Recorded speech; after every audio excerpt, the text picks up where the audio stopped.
This is Bill Hicks.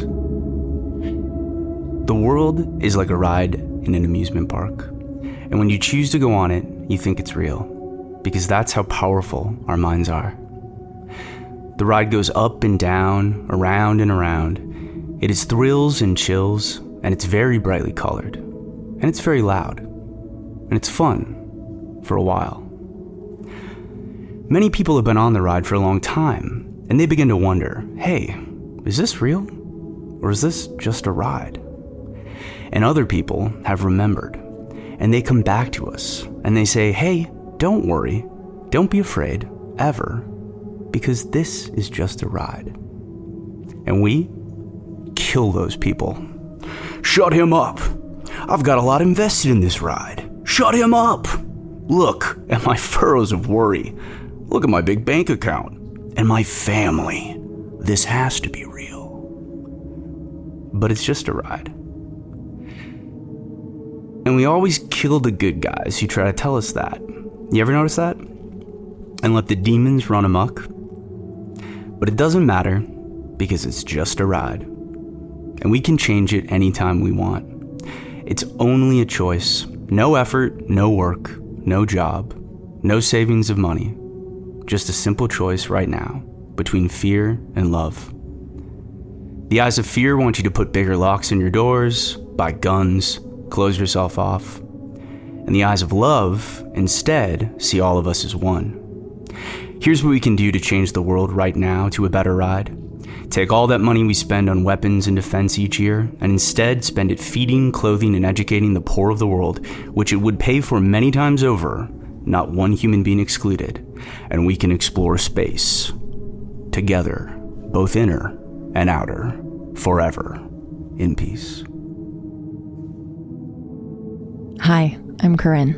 This podcast is called The Ache, an ode to the existential ache of being human. That still small voice tugging inside every single one of us, prompting us to change, move, grow, become more of our authentic selves. This is conversations with people who dance with the ache. I was trying to think of what is my cool story? A la a thing I would want to hear. Mm-hmm. And it's been almost exactly 10 years since I went to Vietnam with one of my best friends, Keith, and we rode for 1,000 miles from the capital in Hanoi all the way to Saigon in the south, and just had a series of insane misadventures. I don't know what the connective tissue is. Just tell it. But yeah. Tell it, and then I'm going to ask you. It'll naturally. Oh, okay. That is the voice of Joseph Mischo. He is a good friend of mine, as many of the guests on the podcast are. I feel like I always start by saying they're a good friend of mine. But Joe has been a huge artistic part of my life for the last several years. He acted in one of my short films. He is an incredible filmmaker and director, and I always watch his work and am just absolutely floored, and which is how we met on Instagram. And Joe and I have a similar background. We both were raised in religious communities, and we both are people that like to push things to the extreme, which we talk about a little bit in this podcast. But yeah, without further ado, here is Joe. Yeah, so almost exactly 10 years ago, my best friend Keith, he was living in Tokyo at the time, teaching English. Me, I'm living in New York, barely paying my rent. I've never been to Asia. I think I'd only been to Canada. Oh my God. Yeah, this was I'd been nowhere. So him and his partner are in Tokyo, and he's like, come out, man, let's hang. I want to show you around. And then I've really been wanting to go to Vietnam. Him and his now wife had been living in Bangkok and had been in Tokyo for a year, but he had all these places he still wanted to see, Vietnam being one of them. So we fly Tokyo to Hanoi, the capital in the north, and our plan is we're gonna buy motorcycles and do this Ho Chi Minh Trail, which is this famous motorcycle trip. It's the main highway through Vietnam. The thing is that neither of us have ever ridden motorcycles before. And I think, what am I? I was 25, 26. Yeah. His dad rode motorcycles and he like been on the back of them, but never ridden. Did not know how to shift. Oh my God. I had ridden a moped in high school. Like, you know, so that's our... And you didn't drive a manual car? Fuck no. Okay. But we're young and dumb, you know, and we're like, oh, we'll just make this happen. We're not idiots. We'll figure this out. So in Hanoi, we're on Craigslist. We meet this German couple. They had just done the trip in reverse. We buy these Honda Win 100s that are like barely bigger than mopeds and kind of top out around like 80 if you're going downhill. Spend a day in the rain watching YouTube and like learning how to shift. And like I've ridden now for off and on for 10 years. But like looking back, I'm like, these motorcycles were not only, I mean, not in great condition, they were just like fucked up in the sense that like we were having such a hard time learning, one, because we didn't know what we were doing, but two, because like the motorcycles themselves were actually fucked up. Like the shifting gear, like the shifter, it was like hard to shift, didn't work. Like, but we finally figured out how to ride, and we had planned on leaving on this specific day, and we wake up and it's like dumping rain, and Hanoi is like just, there's like barely traffic lights. It's just a million mopeds, huge trucks. It's total chaos, like especially to a Westerner. You're like, what is, like, how does this work? Where are the lanes even?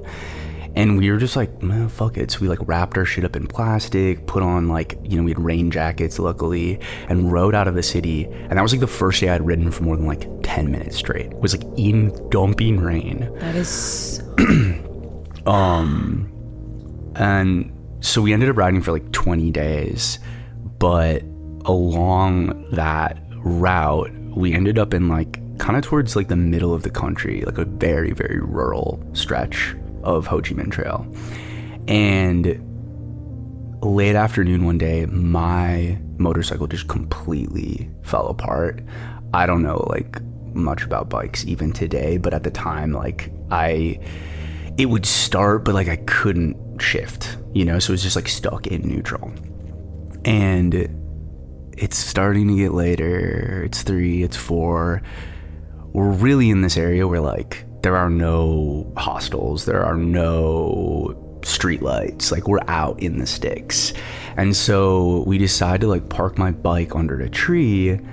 I hop on the back of his, and we're like, all right, we have some cell service, but it's pretty sketchy. So we're like, all right, let's go. Let's try to get to the city that says it's 40 miles away, but like in the mountains. So we just kind of like, I think we're like, we have to make a move now before it gets dark and we're like truly fucked. I get on the back, and these bikes are like tiny. So our max speed now is like 40 miles an hour. Oh my God. So riding through jungle, it gets late. We're getting, I would say, like, for as confident as we are in general and like on this trip as, you know, 26, 27-year-olds are like being idiots, we start to get a little freaked. And like at one point we pull over, stop at this like old army depot building because there's lights on, and I get off. I'm like, oh, I'm gonna go knock on this door, and like, I'm not lying, like 15 wild dogs who like are rolling in a pack show up and like chase me. I jump on the back of the motorcycle. We like barely ride away. Later, we probably have the lowest moment of the trip where we're truly trying to decide, like, him and I are having this combo about like, should we just sleep on the side of the road tonight? Because we can't find anything. Like, we're just out in the middle of truly like the jungle. And it's like the only time like he actually gets pissed because I'm still not taking it seriously. I'm still kind of like, well, I'm like a little worried, but I'm still kind of like, this is the adventure. Like, yeah, this is why like, we're here, man. Yeah. So we find some like houses that have lights on eventually. And, but it's still like, these are like raised huts. And we have Google Translate, like we downloaded like Vietnamese on one of our phones, so we have like really rudimentary ability to like translate single words and then hold them up essentially to these people and hope they can read or like use the voice to play the pronunciation. And we run, these 3 guys in this hut are hanging out, and we're like desperately trying to be like, where is the city? Are we going the right way? You know, like just, we don't know what we're doing at this point. And these guys are, we realized, like brownout drunk, and they're just passing this bottle around. So Keith and I are like, well, I don't know if it's like, things don't seem like they're gonna get a whole lot better, you know, when in Rome, have a little moonshine. Really unlike anything I've ever had before. Just like a teeth peeler type drink. Oh my God. Then we get back on the bike. Oh. Which sounds sketchy until like... I mean, but you're in the middle of the jungle. So you think. So a cop pulls up. No way. Like police on a motorcycle. And we're actually like thrilled. At least I was. Because I'm like, oh my God, finally. Like somebody who probably can speak a little bit of English. Who probably is like down to help us. Hopefully. For all of the fucked up myriad of reasons. Like usually the police, if you're not doing something super fucked up in like a place like Vietnam, are like more helpful than not to Americans. So I'm like, oh, our savior. And this guy is drunk. The police officer is wasted. Oh my God. And he's like trying to take selfies with us. And we are like, it's like 2 a.m., middle of the woods, middle of the jungle. So we like very graciously, because I'm also worried now about like offending him, like are like, oh, we'll be fine. We think we'll be fine. Eventually, probably around like 3:30 a.m., we see more lights. Okay, here's a little town. There's like, wait, so did the cop tell you where to go, or no? We could barely communicate with him, and so he just wanted pictures. He wanted pictures, but he was also like, I could tell that if he wasn't as drunk as he was, like he probably would have been able to help us. Yeah. But he was just not there. I mean, it's, you know, you're a cop in rural Vietnam and it's 2 a.m. Like, yeah, why not? You know, what is there to do? I'm sure there's not much. Not a lot to police. Just those wild dogs. God. So we get to this little town. It's not what we were looking for, but we eventually get to this little town, and there's like one light on. 40-something-year-old guy who's up baking already. He's like the baker in this little village. And somehow, miraculously, he gets our situation well enough. And he's like, come here. He takes us into like this part of his house, shows us this mat on the ground. And he's like, you can stay here for the night. And we're like, wow, amazing. Because we're starting to get to that point too, where it's like, just not cognitively there. And hear from the other room him like take a blanket off of his kids and like give it to us. Oh no.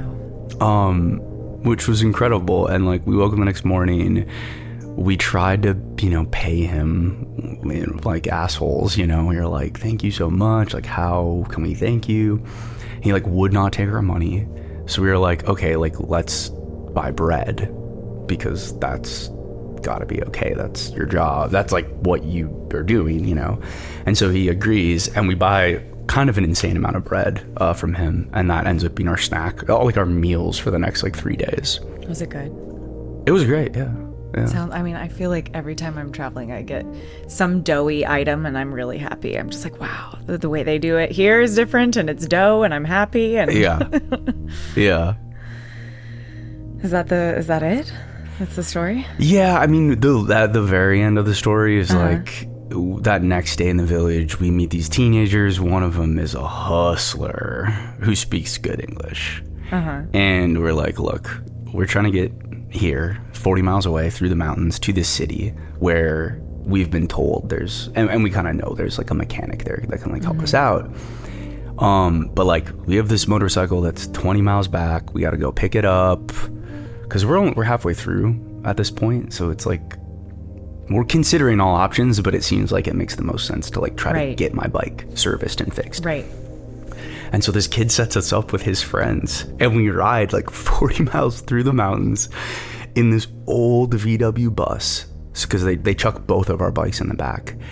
And these like 15-year-olds are driving us, and we're all chain smoking and just like kind of having this conversation, but like barely able to communicate. And that's like probably the highlight of the trip. I just remember like sitting there with my buddy and being like, what are we doing right now? That is insane. And it's actually like, this is why I like doing this podcast, right? Because I've known you now for several years. Yeah. I've never heard this story. And it leads me to a whole bunch of host of other questions that I now have, because which are related to the themes of the pod, in that, like, okay, remind me where the fuck you grew up. I grew up in Wisconsin. Right, Wisconsin. Yeah. When did you move to New York? How old were you? I was 21. Okay. Yeah. So you moved to New York City. You're living in New York City. You are 25, 26 years old, never ridden a motorcycle. You decide to go take this trip.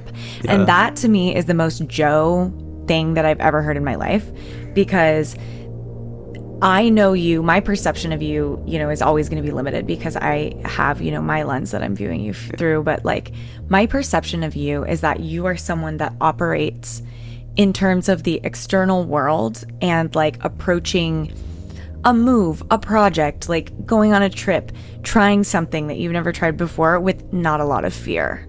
I don't know about your internal world in terms of like how, you know, more of that story. I mean, we've talked about things that we've talked about, you know, in our friendship, but you are someone that operates in the world with a certain type of fearlessness, with a certain type of like, sure, I'll go do this trail at 25 years old, never ridden a motorcycle. Sure. Yeah. Sure, I'll move to New York. Sure, you know what? I'll enter the film industry and become a fucking producer and then become a director. Yeah, let me just enter the hardest, well, I did that too. One of the hardest industries to like turn a profit in. And I'm going to like teach myself, because you're completely self-taught with like editing, producing, directing, right? Yeah. What is your relationship with like what I'm saying, with the fearlessness, with the, is it something that's conscious to you, or is it just something that you've always had that a naturalness with since you were a child? I think in some ways it is like kind of how I came out the box, in terms of like seeking like really full, vibrant experience. It's funny, like in another part of my life, I've been thinking and like referring to this thing as like not enoughism. Like a lot of alcoholics, recovering alcoholics, will talk about this phenomenon of like always like feeling like nothing was ever enough. And so I think like that has been a characteristic of my personality since I was a 2-year-old. I've always kind of been like, where's the edge, you know? Does that have a reverse to it? Does it have a feeling where you look at yourself that way? Like, do you feel like you beat yourself up like internally around like, oh, I'm not enough? Or are you just seeking something from the external world? No, it's certainly both. Like I think interior, exterior are mirrored. And particularly like in my 20s, I think was something I struggled a ton with, of like not understanding that everything wasn't going to happen all at once. And that actually like touching the edge too often really like dilutes the fullness of that experience. Because if you're rushing to the edge, maybe you miss something on the way. Yeah. Is it like that kind of vibe? Yeah, like, and you miss like some of the fullness of like what getting to that boundary, or, you know, kind of like fullness point is. I've felt really, I'm already gonna cry, I can tell. I've felt really, and I know I've expressed this to you before, but I've always felt really kindred to you. I feel like my podcast listeners are gonna be like, Corinne's always fucking crying on every podcast. These are my friends, they make me cry because I love them. I've always felt a kindred spirit, a kindredness with you around that, because I think, you know, like I said, I have a limited perspective of you because I have my own ideas of what everything means, or like what certain actions mean, or whatever, you know, we all have that. But when I first met you, it was before you were still both you and I were still drinking when we met, right? Yeah, just a little bit, I would say. But Joe and I both don't drink alcohol anymore, really. So, and for me, there's a big reason. I haven't talked about it on the pod, but I'm sure I will at some point. I just liked it too much, and it didn't like me back, and I did all sorts of crazy things. But the thing that was making me cry is just this feeling of like, when I met you, and I know I've said this, I just felt so validated in my own tendency to go to the edge. You know what I mean? I would see you posting insane shit on the main on Instagram, and I loved it because I too want to post insane shit on the main and want to be like, here's me doing something absurd, here's my ass, here's like my fucking full self, like here's my crazy opinions on something that you might not agree with or whatever. And when I see you doing that, and when I've seen you doing that, it makes me want to cry. It makes me feel good because you're my friend. I love you and I respect you. And when I see you doing that, I'm just like, yeah, go. And then it helps me give kindness to the part of me that judges myself for being that way, because I'm like, here's Joe, who I love so much. And when I see him doing that, it delights me. Yeah. And so it's so expansive to me to see you operating in that way, and your fearlessness, and it always has been, just it touches me, and it makes me feel like, better about myself, for lack of a better way of putting it, Yeah. So I just wanted to say that. Oh, I mean, I think some of like the coolest things about, I guess, love in general, but like platonic love and like deep friendship is like feeling seen by another person, feeling like who you are is like okay and good. Yeah. Not even okay, but like great, Well, and coming from our background, just to continue down this path of like, were you always this way, where you're going up to the edge, where you're going towards the extremes? You and I both were raised Christian. You and I both were raised religious Christian, evangelical Christian. What sect of Christianity was your family? Evangelical. Just regular, like Foursquare church, like not Lutheran, not Baptist, not. Yeah, correct. It's a weird denomination, if you want to call it that, because it is pretty like independent from any of like any of the sects or denominations that you just mentioned. Yeah, it's like a notch down from like Jesus camp kind of shit.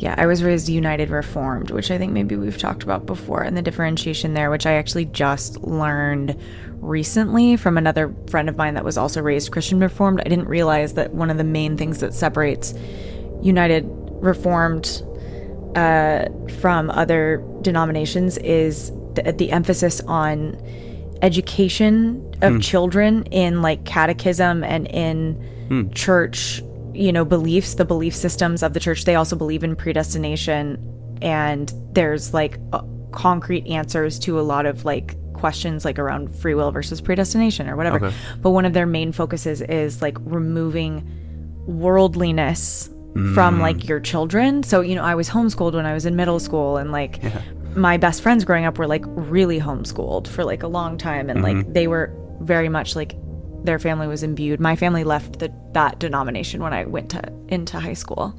So I went to like a public high school at that time. But anyway, so you were raised in this denomination, and the reason I'm taking us down this road is to talk about going to the extremes. I mean, I've never really been able to separate whether I just came out of the box, as you said, like a person that ventures to the extremes, or, well, I mean, anyone who's read my chart in astrology is like, yes, that's just what you were baked in with, or whether it's a reaction to how intensely suppressed I was by being raised Christian. Yeah. And I was going to ask you about that too. And like, because I do think for me, there's always been a reactivity to that, and like a pushing against that and being like, no, I want to like do whatever the fuck I want, not.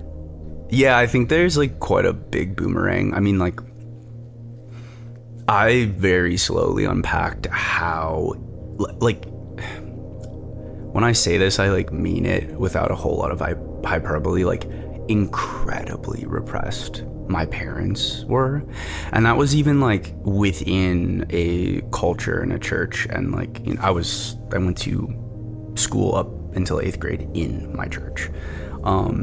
Even for that social circle, they are incredibly repressed. And so I think a lot about like my childhood, and then particularly like when I was a teenager, and not having any modeling for like what a version of like being an adult looked like that wasn't also incredibly repressed. And because I had all these urges, I wanted to fuck, I wanted to fight, I wanted to, like taste the edge of shit.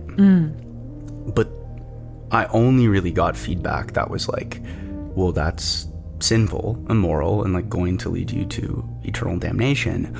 Or the kind of modeling that was like, we don't really like talk about that stuff. Like we just kind of pretend like there aren't those urges, right?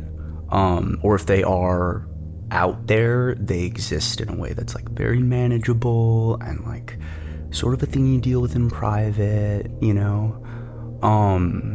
It's interesting. I was listening to Lily talk about what I kind of felt for me was this circle or this spiral of repression leading to shame, leading to rage. Actually, wait. Yeah, that is the spiral. Mm-hmm. But I think the way that I had set it up in my mind was like repression leading to rage, leading to shame, leading to more repression. Exactly.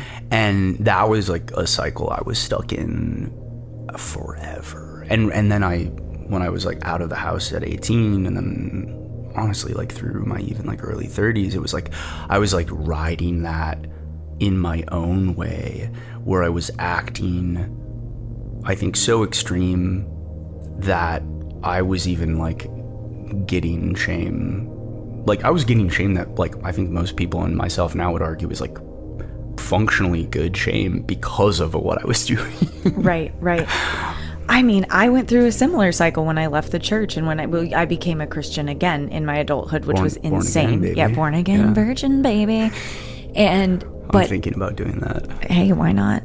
I was celibate for 3 years. That with it, mind you, you start having orgasms at crazy times. You just are like waking up in the night, like coming, like it's insane. Sounds like great. it really did something. It like increased my first orgasm. I remember like with a partner after like 3 years of celibacy was a partner making out with me and grabbing my butt, grabbing my butt, and then I had an orgasm. Oh my God. Because I didn't masturbate either, but that's a whole other conversation. But I went through, as you can hear from the story, the same cycle for a long time. And then when I left religion, it was like, I was so untethered. I like didn't have I hadn't developed my own internal sense of what I thought was right and wrong for me. Because I was so used to being fed like, this is right, this is wrong. And I went into like an untethered state of just being like, there's no right and wrong. I'm going to do whatever the fuck I want. And then not realizing I just had to build my own ship, like as I was sailing it, of like, okay, I have to figure out what my yeses and nos are. And it took a really long time because I was looking outside of myself. I don't know if you ever went through this, but I kept looking for systems. Like I kept being like, let me try Buddhism. Okay, let me try the manifestation Abraham Hicks style. Let me try like all of this stuff, because I wanted someone to just give me a black and white concrete. Yeah.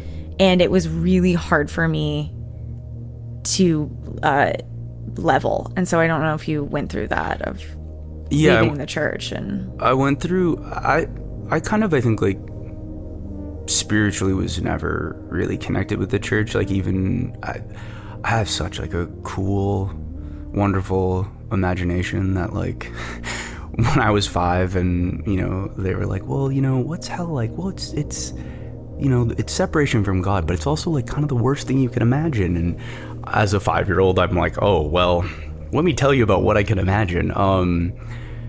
But I had a stage, like probably 18, 19, 20, where I really was like, I was a Dawkins head, I was like reading all this new atheism stuff, and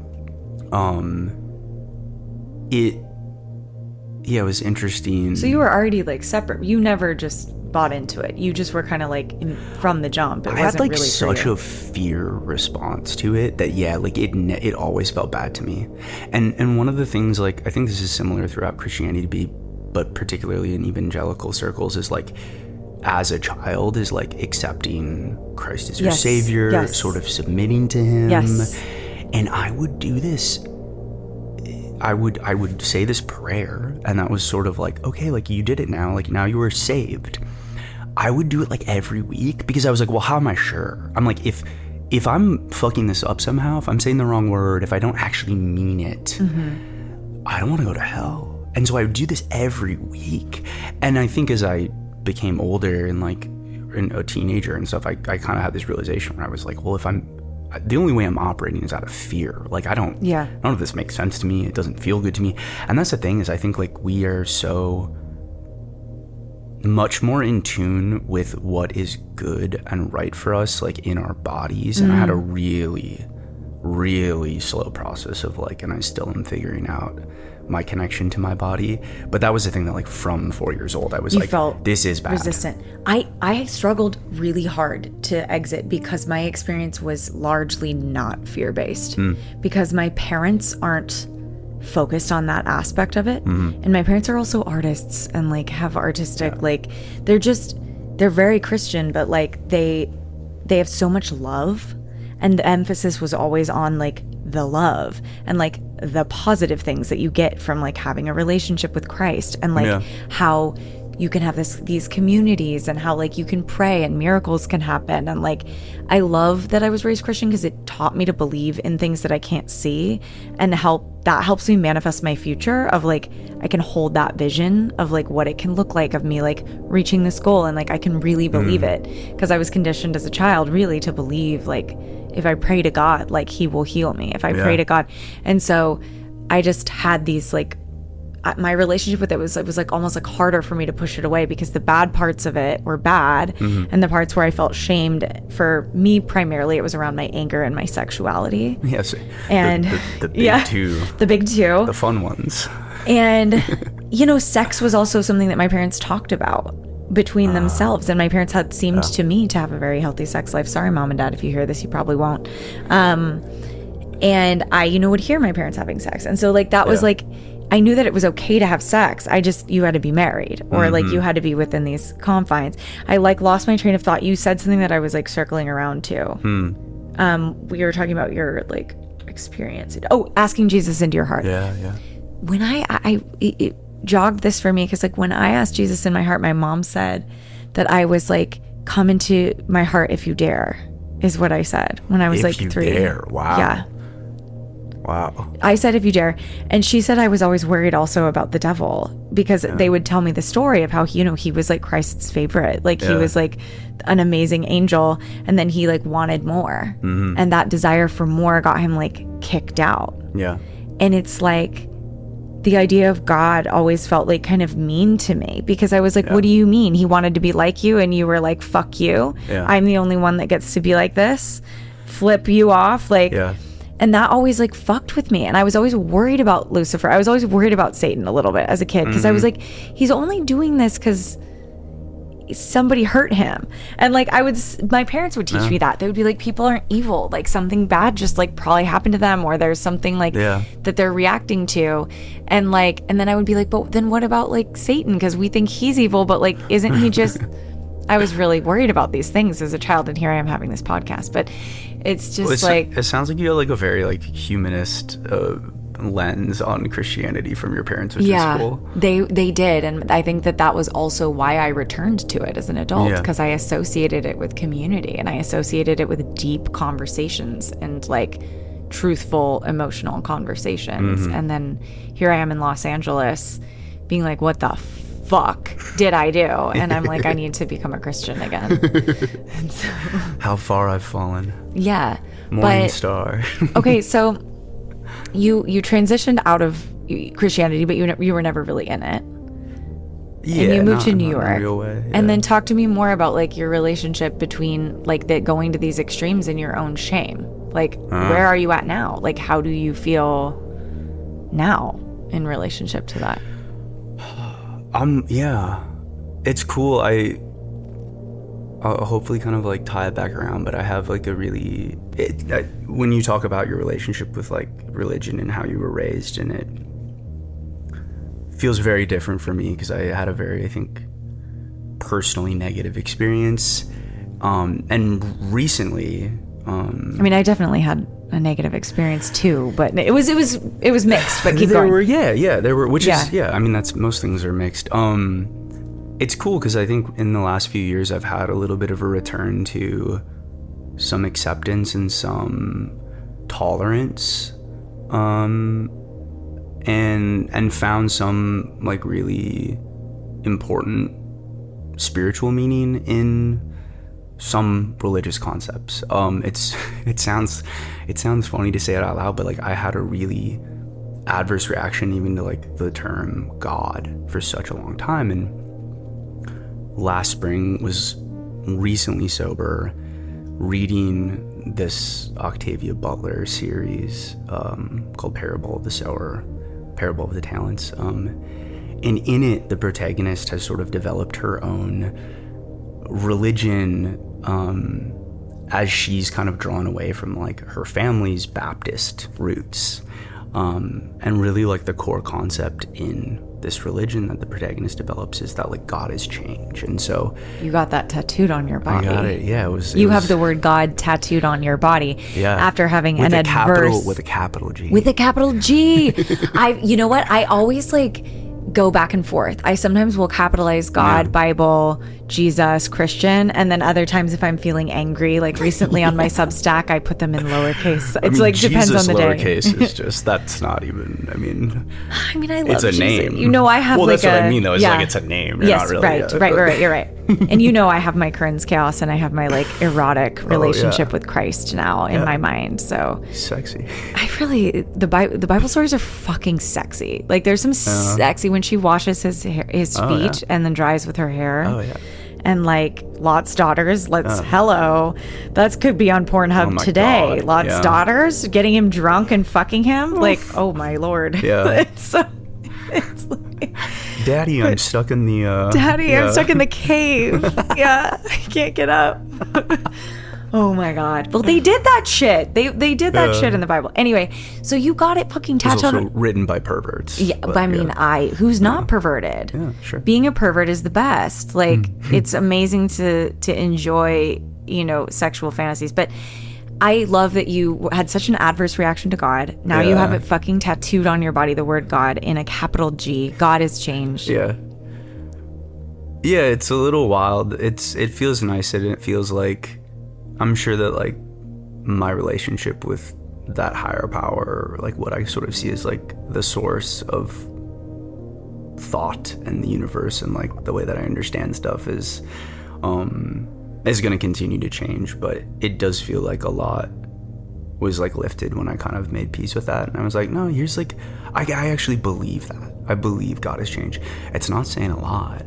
It means a lot of different things to me, and like in different moments, but it's nice to like have just a little piece of that and believe it for the first time in my life. I think that's a beautiful concept, because when I hear that, and when I first saw your tattoo, and like I had a reaction to it, a very positive reaction to it, and was just like,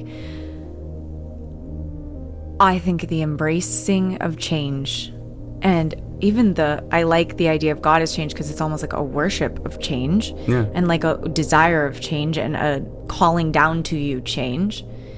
It is the one thing that we can be sure of as we live. If we look back in our lives and look forward, we know that things will continue to change. And at the same time, we can be so resistant to it. Yeah. So I love that conceptually, and it should be the title of your episode, God has changed.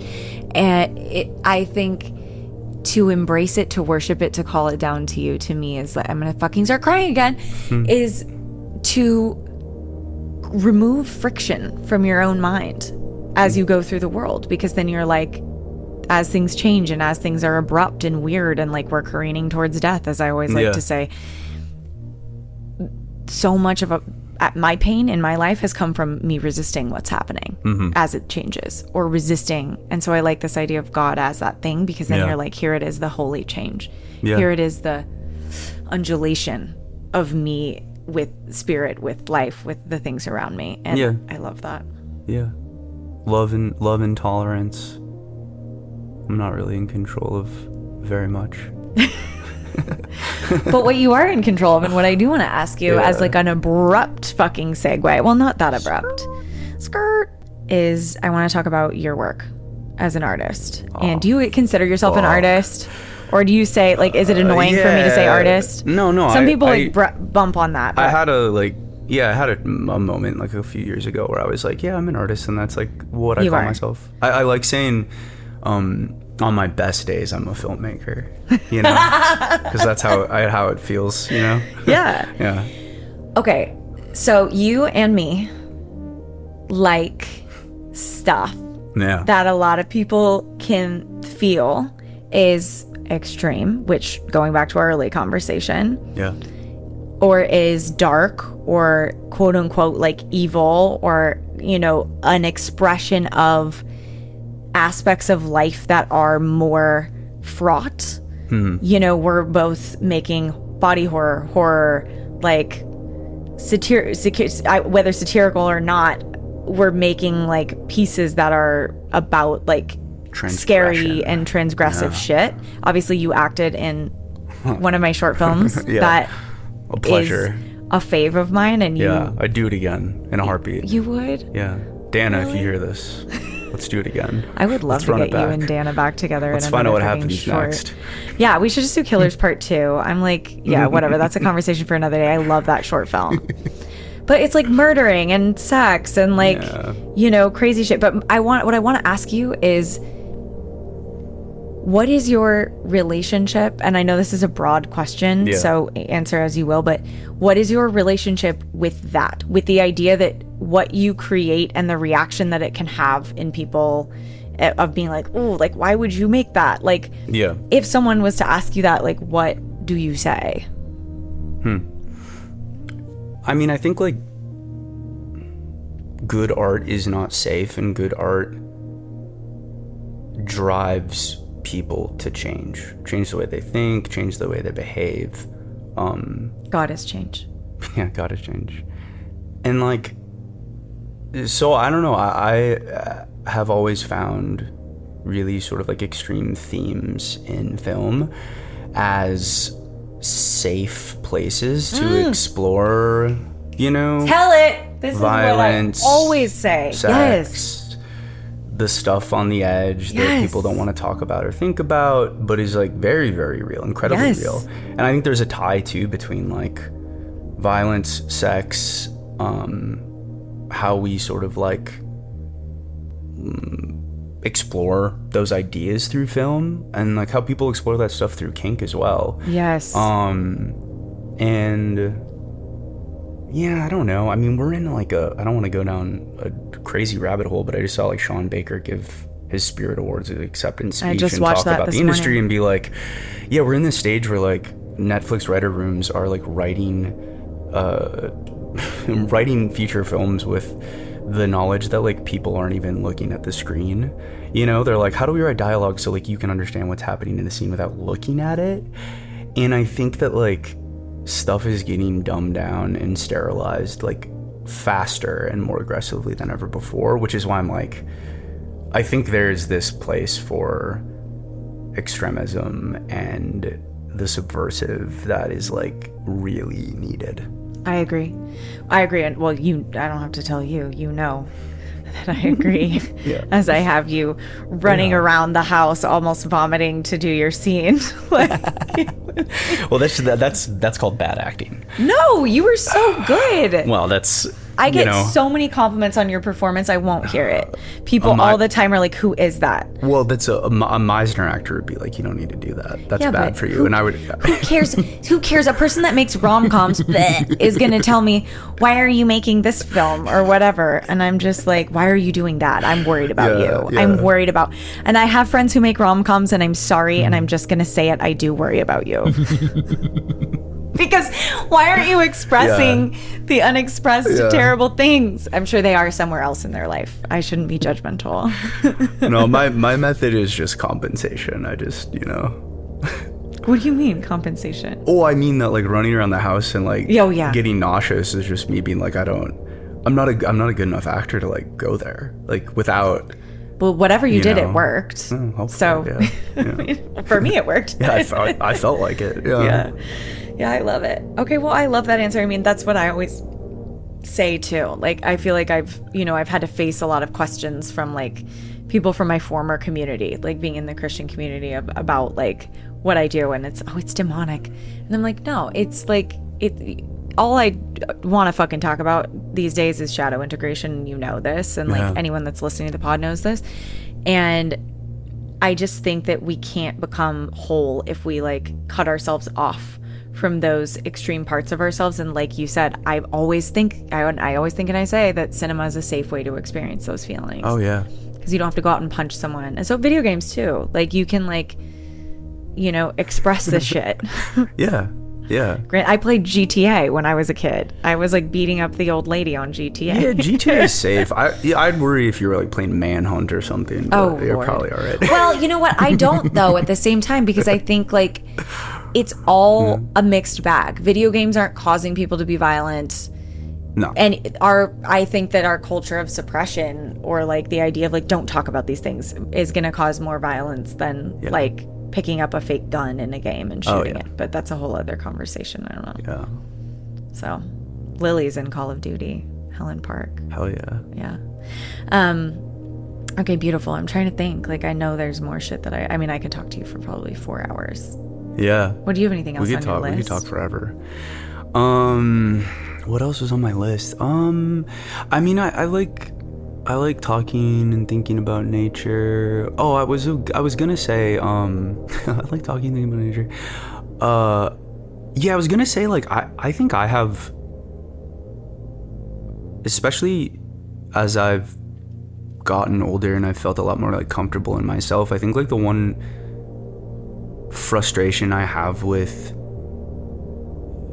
Western culture in general and just sort of like society at large in like 2025 is how like repressed and banal and like sterile things are. And I think like, yeah, the Netflixification of what our fucking culture is, Instagramification of our culture is part and parcel for that. Like, and so I find it really like nice to see short films, to listen to music, to see performance art that is simply like intentionally trying to break that spell. And you know, like we live at an insane time in human history. Like we're far beyond antibiotics. We have, you know, personal computers in our pockets with processing power that would blow people away 50 years ago. And like, we're so safe. We're so far removed from violence. And have detached from it in a way that I think is robbing us of like a full experience. And that's by no means like saying, you know, we should, I wish I experienced more violence, but in a way I do. Like I wish I experienced more practical violence, more like connective reality, nature-based, you know, like... Yeah, like we don't kill our own food. Like none of us have had that experience. None of us are out like... Well, and even in like violence in a mechanical sense of like, I don't even fucking use my body for most shit, you know? Yeah. I sit at a desk and click a mouse, like... It's true. We are disconnected from a certain function that human beings have had in terms of like our involvement in the Earth's like chain of... you know, predatory chain or whatever you want to call it. Like my mind literally always just goes to like the food chain and like I said, killing our own food or like chopping trees, or like we don't have a connection to items because they're being made so far away from us, and like we don't have a connection to our food either because we're like we don't know where it comes from, and like we're not like there's a disconnection, like you said, the Netflixification or the Instagramification. And when you're talking about like the disconnection from violence, it's so interesting because we clearly crave violence because movies and fucking video games, but beyond that, people now equate things with violence that aren't really violence, like social interactions. People are going to be like, that was violent, or like when you're like, no, it actually wasn't, but you don't have anything to go off of, because you have actually never been punched in the face, or like you've never like had to like fight against nature. Someone said something to you you didn't like, and now suddenly that's violence because we don't have a scale anymore. It's just we're in these like you said, these boxes, and we're just so safe of like. Yeah, it's so weird. There's such a negative connotation to the term violence and the concept of violence, and like what I was just saying of like, oh, mechanical, like, violence is like your muscles breaking down when you're like doing hard work. I have like these mantras that are less mantra and more just like things I say to myself as a way to like understand concepts and like things that are happening. Like one of them for a really long time has been love is violence. And like, I think describe it. You're going to explain it, aren't you? I don't know how to explain it. Like I'm still understanding what it means, but to me it is like this idea that conflict is a part of like nourishing intimacy. Conflict is the best thing in the fucking world. Conflict reveals you to yourself. It reveals people around you to you. You get deeper. I love this. So it's like the breaking down to build up. Love is violence. And whether that's like, your body being broken down by like nature, or like, I mean, you and I have, I think, like an incredibly deep relationship because we see certain things differently in the world. Like I remember having this like what some people might call an argument. I think we were arguing. I would say it's like positive word violence, or I have like but I have I have a positive relationship with conflict, so to me that was a positive experience. But keep going. Well yeah, and that's the whole point, is that like that very well, I think, like depending on how you're using words, could be described as violence. But I look at that as a thing where I'm like, that brought me closer to you. That helped me actually see too in myself ideas or like things I was sticking to. And it's interesting. I think that goes all the way back to, at least in my particular experience of religion and repression, a real cultural fear of conflict, cultural fear of violence, whether or not that's physical or, verbal, etc. And how much less alone I feel, like living and operating in a world where violence is a thing, or conflict. That might be an easier word to kind of describe the overall idea. I like us making violence a positive connotation. Yeah. I'm excited by that in this conversation. But how much like less alone I feel, living and operating in a world where like conflict and violence are not purely negative things. Yes. And they are actually like the fabric of intimacy in terms of how well do I know myself? How well do I know you? Are we willing to like push past conflict because we value these other things in each other that is like bigger and better? Mm-hmm. I love this, and it feels very full circle even to the beginning of our conversation, or like not the beginning because the Vietnam story, but when we were talking about like the church, because I think that same thing you were talking about in you as a kid of like, okay, I have these urges and now I'm afraid of them in a way. That's what we're talking about right here, because we have these urges to like speak our truth to people around us. Yeah. And we have our urges to be angry at people around us and like express that anger. And that I don't think should be a bad thing. I think that's a natural part of life, just like wanting to fuck or fight, like, or, express, like, and then to be received in that. Jacques and I do this thing where when we're upset at each other, we put our hands together like this. Here, take my hand and give me some resistance on the hand, like push. And we go like, oh, nice. Like at each other. Yeah. Like, we'll like push on each other's hands like that and resist, and like whoever's mad gets to be the one like doing it, or maybe we're both mad and we do it, but we try to do one at a time because otherwise we might accidentally smack our heads together. But yeah, we just lock our hands up and we like give resistance, and we can like scream at each other and be like, rah. I love that. Like, or we like walk up to each other really close and just be like, rah. And like Tana, who was on the podcast, is my myofascial release therapist, and she works with like releasing emotions held in the body and memories held in the body. Mm-hmm.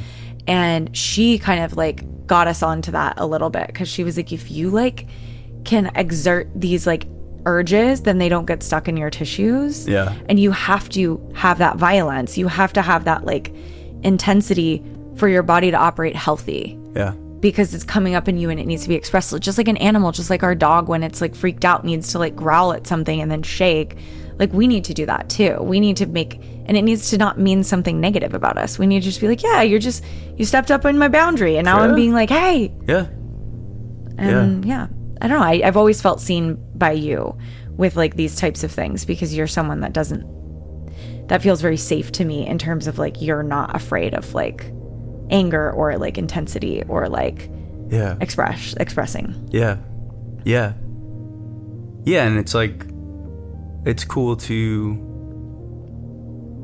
I mean, I think part of like what has allowed me to operate like a little bit more close to who I am, and like expressing anger and expressing frustration and feeling safe to do that with people, is also like forgiveness, and like the idea that like I can come and show up to the people that I'm closest to with this like sense of like, yeah, I fucked up, and like I feel safe enough to admit that to you. I know it's important that I admit that to you. That's a newer thing for me too. That's great. I'm thrilled and honored to be on the journey with you and to continue to know you and be a part of this. And I've changed so much since I first met you. I'm like thinking, oh my God. It's crazy. Yeah, it's been like 4 years. What, like? I mean, 4 big years. Big shifts. Yeah, because it was like 2020 or 2021, I think, when I first like stumbled upon your Instagram. Oh yeah. Because that's how we met, Instagram. Okay, will you read your pieces? Yeah. Okay. This is Octavia Butler from Parable of the Sower. All that you touch, you change. All that you change, changes you. The only lasting truth is change. God is change. Thank you for listening to The Ache. This podcast is produced by myself, Corrin Evans, and Alexis Murphy. All the music you hear is original compositions by my friend Peter Colombo. All other pertinent information will be linked in the show notes, and thank you for listening.